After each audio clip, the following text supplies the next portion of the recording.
සුබ දවසක් ඔයාලා සීලම දෙනාට. ඔන්න ඉතින් අද මම ආවා තවත් අලුත් වීඩියෝ එකකින්. ඉතින් අද මම ඔයාලව සිරිපාද කරුණා කරවන්නයි හදන්නේ. ඉතින් මේ සිරිපාද හාබෙන්දින කතා ඇතුළු ඒ සියලුම විස්තර දැනගන්න ගමන් සුමන සමන් දෙවියන් සිහි කරගෙන අපි ගමන ආරම්භ කරමු. එහෙනම් අපි යමු වීඩියෝ එකට.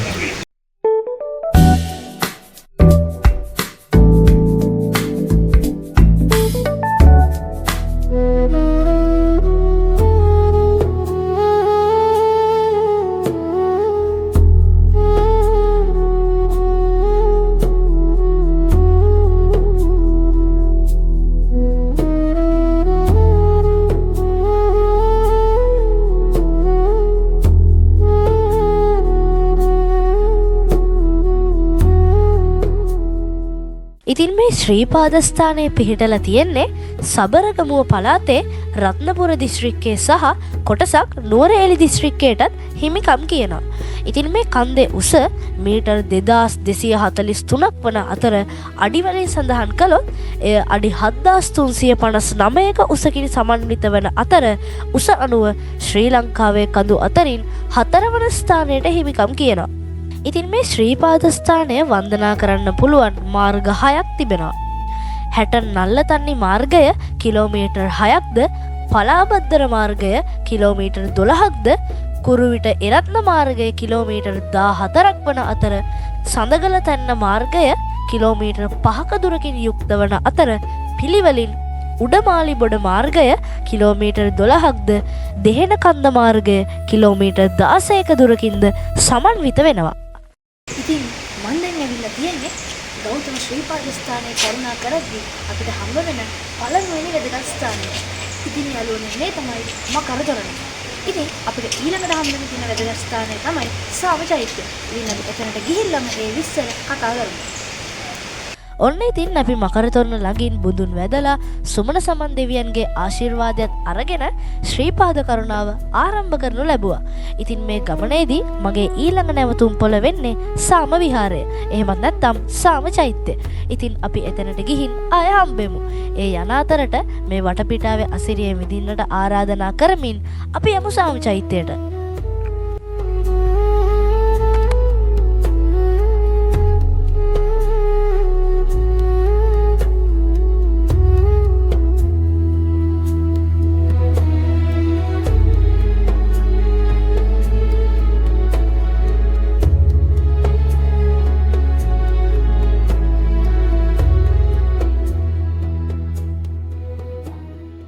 මන් දැන් ඇවිල්ලා තියෙන්නේ සිරිපා කරුණා කරද්දී අපිට මුණ ගැසෙන ඉතාමත් වැදගත් ස්ථානයකට.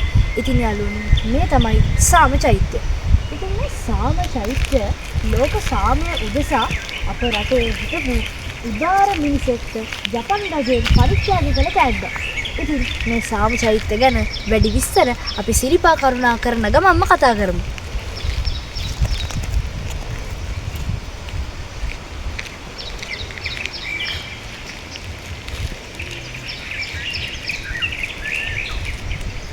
දෙවන ලෝක යුද්ධයෙන් දරුණු විපාකවලට මුහුණ දුන්න රටක් තමයි යාළුවනේ ජපානය කියන්නේ. එදා මෙදා තුර ලෝකයේ මෙතෙක් රටකට මුහුණ පෑමට සිදු වුණ ඛේදජනකම සිදුවීමට ජපානයට එදා මුහුණ දෙන්න සිද්ධ වුණා. ඉතින් යාළුවනේ ඒ තමයි ඔබ අපි කවුරුත් දන්න හිරෝෂිමා ප්‍රහාරය. ඉතින් මේ ප්‍රහාරයට ලක්වීමෙන් අනතුරුව එක්සත් ජාතීන්ගේ සමුළුවේදී ශ්‍රී ලංකාවේ ජේ.ආර්. ජයවර්ධන මහතා විසින් බුදුදහමේ එන නහිවේරේන වේරාණී යන පාඨය යොදා ගන්නමින් පැවැත් වූ දේශනය නිසා ඇමරිකාවෙන් ජපානයට සමාව ලබා දුන්න විතරක් නෙමෙයි යාළුවනේ. ඔවුන්ගේ තාක්ෂණය ජපානයට ලබා දුන්නා. ඉන් පසුව ලෝකේ ඉතා දියුණු රාජ්‍යයක් ලෙස ජපානය නැගී සිටියා. ඉතින් ජපානයේ විසින් කෘතවේදීත්වය වෙනුවෙන් අපේ ශ්‍රී ලංකාවට ලැබුණු තෑග්ග තමයි යාළුවනේ මේ සාම චෛත්‍ය විදිහට අපි හඳුන්වනු ලබන්නේ. ඒ විතරක් නෙමෙයි ශ්‍රීපාද ස්ථානය සඳහා කේබල් කාර් ව්‍යාපෘතියක් ලබා දෙන්නත් ඔවුන් විසින් යෝජනා කළත් එයින් ශ්‍රීපාද ස්ථානයේ ඇති ඓතිහාසික වටිනාකම නැතිවෙන නිසා ජේ.ආර්. ජයවර්ධන මහතා එයට ඔවුන්ට ස්තුති කර එය ප්‍රතික්ෂේප කර තිබෙනවා. නමුත් වර්තමානයේ වන විට නම් නැවතත් ශ්‍රීපාද ස්ථානයට කේබල් කාර් ව්‍යාපෘතියක් ලබා දීමට යෝජනා කර තිබෙනවා. නමුත් පෞද්ගලිකව මා නම් ඒ අදහසට කිසිදු කැමැත්තක් නැති බව මේ වීඩියෝ එකේදී ඔයාලට ප්‍රකාශ කරන්න කැමතියි. ඉතින් ඔන්න ඔය විදිහට තමයි මේ සාම චෛත්‍ය ඉදි වෙලා තියෙන්නේ.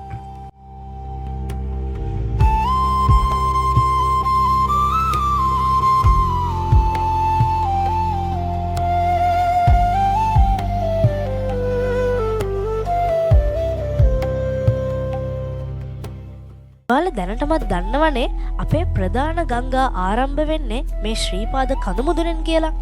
ඉතින් මේ ගංගා අතුරින් සීතකඟුල තමයි යාළුවනේ කැලණි ගංගාව වෙන්නේ. ඉතින් මේ සීතකඟුලේ සමහර වෙලාවට තැඹිලි අතු නොයෙක් පළතුරු වර්ග ගසාගෙන ඇවිත් මේ ගැමියන්ට හමු වෙලා තියෙනවා. ඉතින් ඔවුන් විශ්වාස කරන්නේ මේ මහා කැලෑවේ කොහේ හෝ පළතුරු අත්තක් තිබෙනවා යන්නයි. මේ මහා වනාන්තරයේ කිසිදා මිනිසෙකු ළඟා නොවූ තැන් තවමත් බොහෝමයක් තිබෙනවා. විශේෂයෙන්ම මතක තබාගත යුතු කාරණයක් තමයි යාළුවනේ මෙම වනාන්තරයට ඇතුල්වීම සපුරා තහනම් වෙනවා. එය දඬුවම් ලැබිය හැකි වරදක් බව සිහි තබා ගන්න. ඒක හොඳ තීරණයක්. මේ වනාන්තරයේ ආරක්ෂාවට එහෙම කරන්න ඇති කියන එක තමයි මගේ නම් මතය. ඉතින් බොහෝ දුර ගෙවාගෙන අපි ඔන්න දැන් සීතකඟුලටත් ආවා. ඉතින් මෙතන සිරිත නම් ස්නානය කළ යුතුයි. හොඳින්නා පිරිසිදු වීම තමා සිරිත.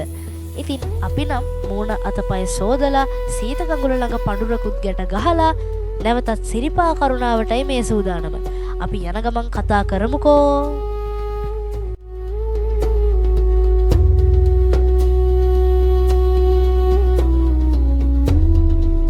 ඉතින් යාළුවනේ ඔයාලා ඒ දැක්කේ අපි සීතකඟුලෙන් පිරිසිදු වෙලා පඳුරක් එහෙම ගැට ගහලා සිරිපා කරුණාව නැවතත් ආරම්භ කරපු විදිය.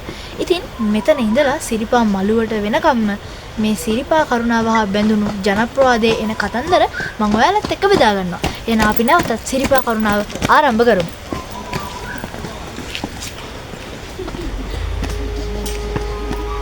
ඉතින් මේ ගමන පුරාවටම අපි අපේ ජීවිතේම බාර දීලා තියෙන්නේ සුමන සමන් දෙවි හාමුදුරුවන්ට. අතීතේ නම් මේ ගමන ඇත්තටම අභියෝගාත්මකයි. අපේ පැරැන්නෝ මේ ගමන ඇවිත් තිබෙන්නේ තමන් සතු හරක බාන වතු පිටි සියල්ල පවුලේ උදවිය අතරේ බෙදලා. මොකද ආයෙ යන්න පුළුවන් වෙයිද කියලා ඔවුන්ට විශ්වාසයක් තිබිලා නැහැ. ඒ තරමටම මේ ගමන ඒ කාලේ දුෂ්කරයි. ඒ වනසතුන් ගල් පෙරලීම් ලිස්සා වැටීම් වැනි දේවල් නිසා. වර්තමානයේ නම් එය එතරම්ම අපහසු නැහැ.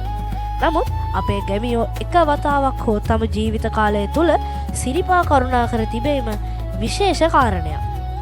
ඒ වගේම සිරිපා කරුණා කරන අපේ පැරැන්නෝ කියන තව කතාවක් තමයි සම්පූර්ණ සුදු අතින් සැරසුණු වයසක මිනිස්සෙක් සිරිපා කරුණා කරනවා දැකලා තියෙනවා.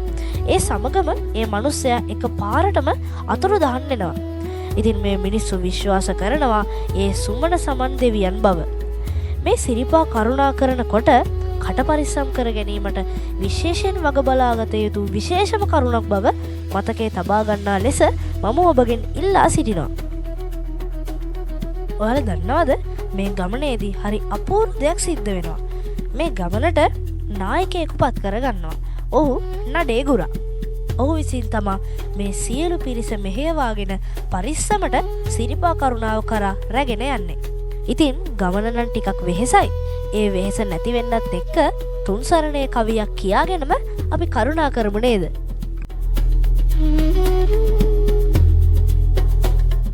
බුද්ධං සරණේ සිරස දරාගෙන ධම්මං සරණේ සිත පහදාගෙන සංඝං සරණේ සිවුරු දරාගෙන ඉන්නයි තුන් සරණේ අද ආගෙන. ඉතින් යාළුවනේ මම මේ ගායනා කළේ පැරැන්නෝ මේ සිරිපා කරුණා කරද්දී ඔවුන්ගේ විඩාව වෙහෙස මහන්සි දුරු කරගන්න ගායනා කරපු තුන් සරණේ ගීයක්. ඉතින් සිරිපා මළුවට යනකම්ම අපි තවත් විස්තර කතා කරමු. එහෙනම් අපි නැවතත් සිරිපා කරුණාව ආරම්භ කරමු. සිරිපා කරුණා කරන ගමන් මුදල මහන්සි එකින්ද පොඩ්ඩක් වාඩි වුණා. ඉතින් මම සිරිපාදේ කරුණා කරන ගමන්ම ඔයාලට කියන්නම් මගේ සීයා මට කියලා දුන්න කතන්දරයක් ගැන. ඒ කතන්දරේ තමයි මේ ගෞතම ශ්‍රීපාද ස්ථානය හොයාගත්තේ කොහොමද කියන එක. ඉතින් ඒ කතාවත් අහන ගමන්ම ඔයාලත් මාත් එක්කම යමු සිරිපා කරුණා කරන්න. ඔන්න අප මහා බුදු පියාණන් වහන්සේ ලංකා ගමනේ සිදු කරපු එක අවස්ථාවකදී මහියංගණයටත් වැඩම කරපු බව අපි හැමෝම දන්න කතාවක්නේ. ඔය ගමනේදී උන්වහන්සේ බැහැදැකීමට මේ ප්‍රදේශයේ පාලනය කර සුමන කියන ප්‍රාදේශීය නායකයා ගොස් තිබෙනවා. ඉතින් මේ පාලකයා අප ගෞතම බුදුරජාණන් වහන්සේගෙන් බණ අසා බොහෝසේ පැහැදුණු මෙතුමා සෝවාන් ඵලය අවබෝධ කරගෙන තිබෙනවා. ඉන් පසුව ඔහු විසින් අප බුදු පියාණන්ට ආරාධනා කර තිබෙනවා මේ ඔහුගේ ප්‍රදේශයටද වැඩම කරන ලෙසට. ඒ අවස්ථාවේදී අප ගෞතම බුදුරජාණන් වහන්සේ දිවසින් දැක තිබෙනවා මොහු දැනටමත් සෝවාන් ඵලයේ පිහිටා ඇති නිසා මරණින් මතු බලගතු දේව ආත්මයක් ලබන බව. ඒ නිසා උන්වහන්සේ මේ ආරාධනය පිළිගෙන තිබෙනවා. ඉන්පසු මේ අඩවියට වැඩම කර තිබෙනවා. ඉන් අනතුරුව මේ සුමන කියන නායකයා උන්වහන්සේ මහත් හරසරින් පිළිගෙන දන්පැන් ආදියෙන් උපස්ථාන කර උන්වහන්සේගෙන් ඉල්ලීමක් කර තිබෙනවා. ඔබ වහන්සේ ආපසු ඉන්දියාවට වැඩම කරන නිසා ඔබ වහන්සේට හා සමානව වැඳුම් පිදුම් කිරීමට අපහට යම්කිසි පූජනීය සිහිවටනයක් ලබා දෙන ලෙසට. ඉතින් ඒ අවස්ථාවේදී අප මහා තථාගතයන්න් වහන්සේ ඒ වෙනකොට සෝවාන් ඵලයේ පිහිටවා තිබූ මේ පුද්ගලයා ගැන පැහැදිලා මරණින් මතු දිව්‍ය ලෝකයේ පහළවන මේ සුමන සමන් දෙවි ආත්මය දැක දිව්‍ය ලෝකයේ සිට පැමිණ වන්දනාමාන කිරීම සඳහා ශ්‍රීපාද ස්පර්ශයේ පිහිටනසේ නිල්මණිකක් මත ශ්‍රීපාදයේ පිහිටවා ලබා දෙන්නට කටයුතු කරනු ලැබුවා. ඉන් අනතුරුව සුමන නායකයා විසින් එය කඳුමුදුනේ පිහිටවනු ලැබුවා. ඒ වගේම යාළුවනේ අප ගෞතම බුදුරජාණන් වහන්සේට පෙර මේ මහා භද්‍ර කල්පයේ පහළ වූ කකුසඳ කෝණාගමන හා කාශ්‍යප යන බුදුරජාණන් වහන්සේලාගේද ශ්‍රීපාද ස්පර්ශය මේ පින්වන්ත භූමියට ලැබී ඇති බව ධර්මයේ සඳහන් වෙනවා. ඒ වගේම මෙවැනි ස්ථාන අපගේ ශ්‍රී ලංකා ද්වීපයටම තිබෙන්නේ ස්ථාන දෙකක් පමණයි. පළමුවන ස්ථානය වෙන්නේ මේ ගෞතම ශ්‍රීපාද ස්ථානය. දෙවන ස්ථානය වෙන්නේ යාළුවනේ විශ්වයේ බලවත්ම ස්ථානයේ විදිහට සැලකෙන ශ්‍රී ස්වර්ණමාලී මහා සෑය. ඉතින් මේ ගෞතම ශ්‍රීපාද ස්ථානය අප වෙනුවෙන් නොව දෙවිවරු සඳහා වන්දනා කිරීමට පිහිටවනු ලැබූ පූජනීය ස්ථානයක්. අන්න ඒ නිසයි මේ ගමන මිනිසුන් වන අපිට දුෂ්කර වෙන්නේ. මොකද දෙවිවරු ඉරිදි බලයෙන් ඇවිත්නේ මේ ශ්‍රීපාද ස්ථානය වන්දනා කරන්නේ. ඉතින් ඒ නිසා මෙම ස්ථානයේ පිරිසිදුකම ගැන අපි විශේෂයෙන් සැලකිලිමත් විය යුතුයි. මොකද දෙවිවරු අපිරිසිදු ස්ථානවලට වැඩම නොකරන නිසා. කොහොම හරි කාලය ගෙවී ගියා. සුමන කියන ප්‍රාදේශීය නායකයා මරණින් මතු ශ්‍රී සුමන සමන් දෙවියන් විදිහට දෙව්ලොව පහළ වුණා. ඉතින් අප ගෞතම බුදුරජාණන් වහන්සේ ශ්‍රීපාද ස්ථානයට වැඩම කළ අවස්ථාවේ විවේක සුවය ලබාගෙන තිබෙන්නේ දිවා ගුහාව කියන ලෙනක කියලා ධර්මයේ සඳහන් වෙනවා. මේ භූමියේ කොතරම් දේවල් සැඟවිලා තියෙනවද කියනවනම් තවමත් හරිම දිවා ගුහාව සොයාගෙන නැති බවත් සිහිපත් කළ යුතුයි. මීට වසර 2500කට පෙර බුදුරජාණන් වහන්සේ මේ ලෝකයට පහළ වුණ බව අපි හැමෝම දන්න කතාවක්නේ. ඊටත් වසර 1000කට විතර පස්සේ පොළොන්නරුවේ නිස්සංක මල්ල රජතුමාගේ කාලය දක්වාම දැන් මං ඔයාලට මේ කියන්න යන කතන්දරේ දිව යනවා. ඉතින් මේ කතන්දරේ කියවෙන්නේ ගෞතම ශ්‍රීපාද ස්ථානය සොයාගත්තේ කොහොමද කියන එක. එහෙනම් මේක අහන්නකෝ. ඉතින් මේ නිශ්ශංක මල්ල රජතුමා පොළොන්නරුවේ රජගම් කරන විට එතුමාගේ මානසික සුවය සඳහා එතුමා විසින් ඊටාම අලංකාර මල් උයනක් නිර්මාණය කළා. ඉතින් මේ මල් උයනේ නොයෙක් වර්ගයේ සුවඳවත් මල් වගා කරනු ලැබුවා.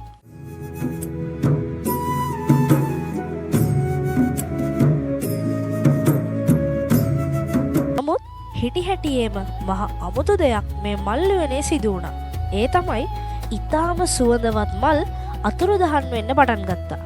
උයන් පල්ලාටත් මේක ලොකු ගැටලුවක් වුණා. වැඩි කල් යන්නට පෙර රජතුමාට මේ පුවත සැලවුණා.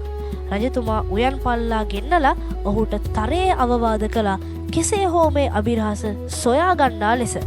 නමුත් දිගින් දිගටම මේ දේ සිදු වුණා. ඉතින් මේ නිසා රජතුමා උයන් පල්ලාව රැකියාවෙන් නිරපුවා.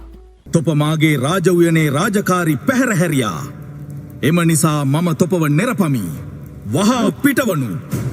වහාම රටපුරා අඬබෙරයක් යව්වා මේ අභිරහස විසඳලා දෙන කවුරුන්ට හෝ වටිනා තෑගි ලබා දෙන බව. අසව් රජතුමාගේ මල් උයනේ මල් සොරකම වටලන කෙනෙකුට වටිනා ත්‍යාග පිරිනමන බව රජතුමා පවසයි. ඉතින් මේ අභියෝගය බාරගත්තේ ආබාධිත පුද්ගලයෙක් විසින්. ඉතින් රජතුමා මේ ආබාධිත පුද්ගලයාට පැවසුවා මේ කර ගැනීමට නොහැකි වුණොත් රාජ්‍ය උදහසට පවා ලක්විය හැකි බව. කෙසේ හෝ මේ ආබාධිත පුද්ගලයා මේ අභියෝගය බාරගත්තා. දින කිහිපයක්ම ගෙවී ගියා.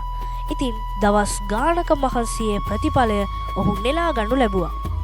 දිනක් මධ්‍යම රාත්‍රියේ පැමිණි සුරංගනාවියන් විසින් මේ මල් රැගෙන යනවා මොහු දුටුවා.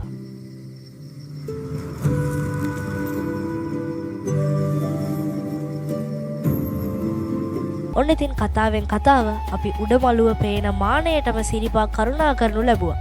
මට පුදුම සතුටක් දැනෙනවා. කොහොම හරි මේක බලන ඔයාලවත් එක්කගෙනම උඩමළුවට එන්න ලැබීම මට ගොඩක් ලොකු සතුටක්. ඉතින් මෙතන ඉඳලා උඩමළුවට යන අතරේ මම මේ කතාවේ ඉතුරු ටිකත් කියන්නම්. අහගෙන ඉන්නකෝ. ඉතින් මේ ආබාධිත පුද්ගලයා රැක සිට සුරංගනාවිය ළඟට ගොස් විමසුවා නුඹ කොහෙද මේ මල් රැගෙන යන්නේ කියලා. ඉතින් මං කිව්වානේ මේ ආබාධිත පුද්ගලයා රැකගෙන ඉඳලා මේ සුරංගනාවියන්ගෙන් මේ පිළිබඳ විමසුවා කියලා. ඉතින් මේ මල් රැගෙන යන්නේ ශ්‍රී පාද ස්ථානයට පූජා කිරීම සඳහා බවත් දෙව් බමුන් පවා වඳින ශ්‍රී පාද ලාංඡනයක් සමනල කන්ද මුදුනේ ඇති බවත් මේ සුරංගනාවිය මේ ආබාධිත පුද්ගලයාට පැවසුවා. මේ පුවත දිත පුද්ගලයා වහාම රජතුමාට සැලකරනු ලැබුවා. මේ නිශ්ශංක මල්ල රජතුමාත් ආගම දහමට බොහෝම ලැබි නිසා ඉමහත් සතුටට පත්වී වත් රාත්‍රියක සුරංගනාවිය හමු වී මේ පිළිබඳ විමසුවා. සුරංගනාවියනි, ඔබ මේ මල් රැගෙන යන්නේ කුමක් සඳහාද? රජතුමනි, මා මේ මල් රැගෙන යන්නේ සමනල කන්දේ පිහිටි ශ්‍රී පාදස්ථානය වෙතටයි. මේ ස්ථානයේ අප ගෞතම බුදුරජාණන් වහන්සේගේ වම් සිරිපතුල නිල් මැණිකක පිහිටවා ඇය. ඒ සුමන සමන් දෙවියන්ගේ අඩවියේ පිහිටි දේව විමානයයි. සුරංගනාවියනි, එය සත්‍යයක් නම් මාත් යනවා ඒ පින්වන්ත ස්ථානයේ වන්දනා කරගන්න. ඉතින් යාළුවනේ මම දැන් ඇවිල්ලා තියෙන්නේ සිරිපා කරුණා කරද්දි අපිට හම් වෙන තවත් සුවිශේෂී ස්ථානයක් ළඟට. ඉතින් යාළුවනේ මේ තමයි ඉදිකටු පාන. ඉතින් මේ ඉදිකටු පාන ගැන වැඩි විස්තර මම ඔයාලට වීඩියෝ එකේදී කියන්නම්. එහෙනම් අපි නැවතත් සිරිපා කරුණා කිරීම ආරම්භ කරමු.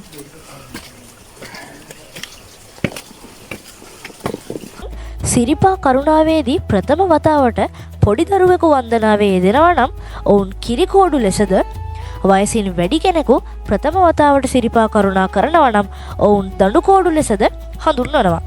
මේ හැමෝම ඉදිකටු පානේදී ඉදිකටුවකට නූල අමුණලා නූල් බෝලය ඉවර වෙනතුරු ඉහළට ඇදගෙන යනවා. එය සම්ප්‍රදායක්. සිරිපා කරුණාවේදී අපිට හමුවන වැදගත් ස්ථානයක් ලෙස අපිට මේ ඉදිකටු පාන හඳුන්වන්න පුළුවන්. ඉතින් ඔන්න මම දැන් ඇවිල්ලා තියෙන්නේ ඉදිකටු පාන පොලිසිය ළඟට. ඉතින් ඒ වගේම මම දැන් ඉන්නේ ඊටම සුවිශේෂී මතක සටහනක් ළඟ. ඉතින් අරුණ මෙන්න මේ නම කියවන්නකෝ. ඉතින් මෙතන තියෙන්නේ UG ගුණරත්න කියලා.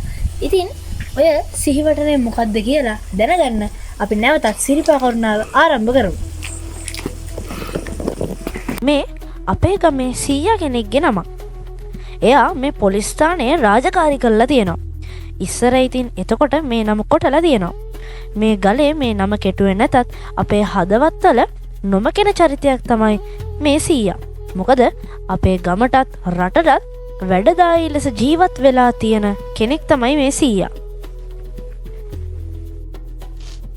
ඒත් එයා මීට බොහෝ කලකට පෙර අපි අතරින් සමුදීලා ගියා. ඔයාලට මගේ ගම ගැනත් දැනගන්න ආසාවක් තියෙනවා නම් මෙන්න මෙතන උඩින් වටින කාඩ් එකෙන් ගිහිල්ලා අපේ ගම ගැන මං කරලා තියෙන වීඩියෝ එකත් බලන්න.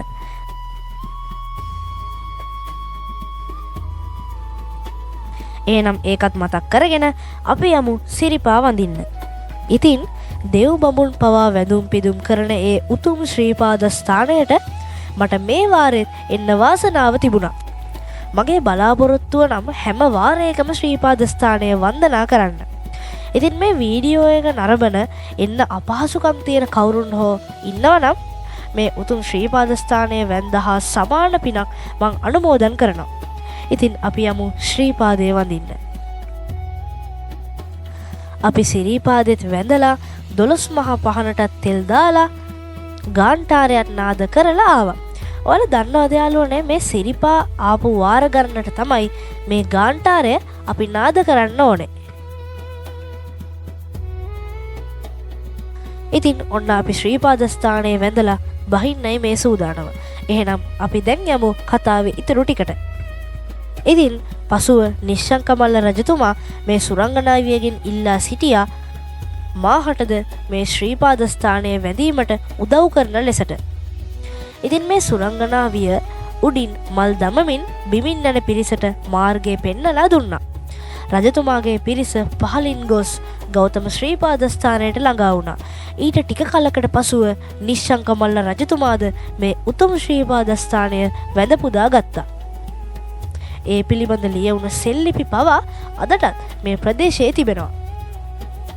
ඉතින් මේ පින්වන්ත රජතුමා ශ්‍රීපාද ස්ථානය කරුණා කිරීමෙන් පසුව ශ්‍රීපාද ස්ථානයට ළඟාවීමට මාර්ගයක් නිර්මාණය කළා. ඔන්න ඔහොමයි මේ ශ්‍රීපාද ස්ථානය හා බැඳුණු ජනවහරේ එන කතාව මට අපේ සීයා කියලා දුන්නේ. ඉතින් මේක ගැමියන් අතරේ කටවචනයට ආපු කතාවක් බව මතක තියාගන්න. ඔන්න ඉතින් අපි දැන් සිරිපාදේ වැඳලා බහින ගමන් තමයි ඉන්නේ. ඉතින් බහින ගමන් මේ අවට පරිසරයේ සුන්දරත්වයේ විඳගෙන බහින නිසා තුන් සරණේ කවිත් කියාගෙනම බැහැලා අපි කතා කරමු. ඉතින් මම මේ සිරිපා කරුණාවේදී දැකපු කනගාටුම කාරණාව තමයි බැතිමතුන් විසින් මේ පරිසරයට දමා ගොස් තිබෙන ප්ලාස්ටික් හා පොලිතීන් විශාල ප්‍රමාණයක් තිබුණා. ඉතින් පාරිසරික අතින් ගත්තත් මේ පරිසර කලාපය අධිසංවේදී පරිසර කලාපයන් නිසා ඔබ විසින් ගෙන එන සියලුම කසල නිසි ලෙස බැහැර කරන්න. මම නම් යෝජනා කරන්නේ නැවත රැගෙන යන්න කියලා. මොකද ගමන දුෂ්කර නිසා මේවා පහලට රැගෙන යන්න සේවකයන් හට මහත් පරිශ්‍රමයක් දරන්න වෙනවා. ඉතින් මේක මගේ අහිංසක ඉල්ලීමක් මේ පරිසර පද්ධතිය වෙනුවෙන්. ඉතින් ඔයාලට මොකද හිතෙන්නේ මේ වීඩියෝ එක ගැන? අනිවාර්යෙන්ම ඔයාලගේ අදහස් පහල කමෙන්ට් සෙක්ෂන් එකේ කමෙන්ට් කරලා ලියන්න. ඉතින් ඔයාලට අපේ HL Creations YouTube channel එක subscribe කරලා නැත්නම් දැන් subscribe කරලා bell notification එක all දාලා අපිත් එක්ක එකතු වෙන්න. එහෙනම් අදට මං ගිහින් එන්න.